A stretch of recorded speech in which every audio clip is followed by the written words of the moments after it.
impeach Trump movement is a Jew coup. And the American people better wake up to it really fast, because this thing is moving now towards a vote in the House and then a trial in the Senate. Welcome to Understanding the Times Radio with Jan Markell, brought to you by Olive Tree Ministries. Today we examine Christian anti-Semitism, that is, professing Christians expressing hatred for the Jewish people. This is nothing new, but with the popularity of the internet, this sentiment is spreading around the world quickly. Jan is joined by a fellow warrior in the battle against it, Laurie Cardoza-Moore, one of our conference speakers back in September of 2019. Here is Jan Markell. You know how many times I hear Jewish comics on television mocking my Lord and Savior, Jesus Christ? How about Bill Maher? How many anti-Christian, bigoted statements has Bill Maher made on HBO?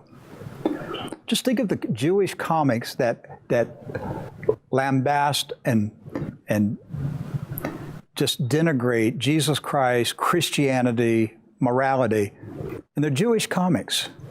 How many Jewish-produced TV shows mock Christianity? Over 70% of Jews, if not more, support abortion in this country, support same-sex marriage, pornography. Well, I'm talking about the attacks on Christianity. Yes, the persecution of Christians, not just in America, but around the world.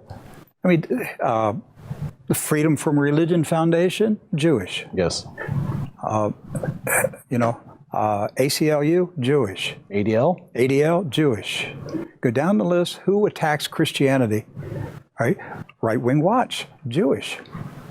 The only reason for Right-Wing Watch's existence is to smear Christians. And welcome to the program, Christian Anti-Semitism. Yes, it really does exist. Now, one of my speakers at Understanding the Times 2019 was Laurie Cardoza-Moore from Proclaiming Justice to the Nations, and Laurie and I both have a concern about the rising anti-Semitism in the world, and some of us have it in our own backyard, and particularly if there's a college campus near us. You can bet they are not friendly to either Israel or the Jewish people. But when so-called Christians join in, and can I say join into the Jew bashing, to be real blunt here, we find it simply deplorable. Worse, when one calls themselves an evangelical Christian, even a witnessing Christian, and even a pastor of a church, such as Rick Wiles of True News, then Laurie Cardoza-Moore and I decided perhaps we should do some radio on what's been going on, at least online. If you're not online, you might not be hearing a lot about this.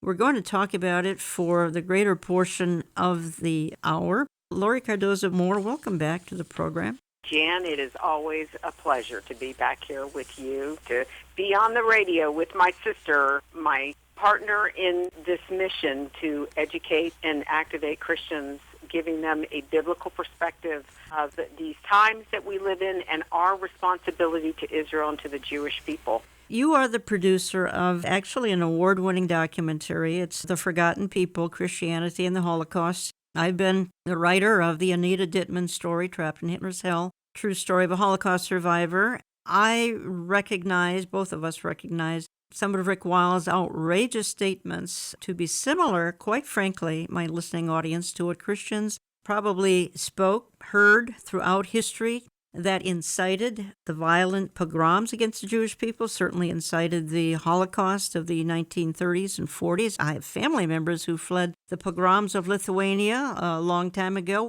Perhaps some of this was even said during the Spanish Inquisition. All I know, Laurie, is words have consequences, and saying the kinds of things, and we'll play some more clips here, that internet broadcaster Rick Wiles would be saying, these words have consequences. Absolutely, and you bring up a very important point for us to regard what's happening from a historical perspective. My ancestors, you brought up about the Inquisition, my ancestors were forced to convert to Catholicism during the time of the Inquisition, and for 500 years, my ancestors had to hide their identity of being Jewish because of fear of what Christians throughout history have said, just like Rick Wiles. And if you look at the comments that Rick has made, they are very similar to the comments that are made by Christians, that have been made by Christians historically. We can look back to Martin Luther. In fact, Adolf Hitler used the writings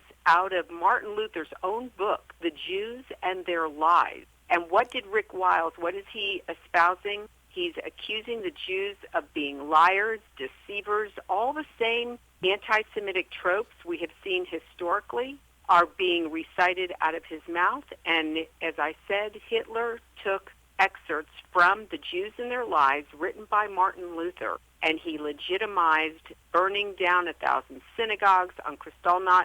It was those words that incited the pogrom of the Holocaust prior to the extermination of 6 million men, women, and children. It was those words, those similar words or accusations that were lobbed against the Jews in Europe.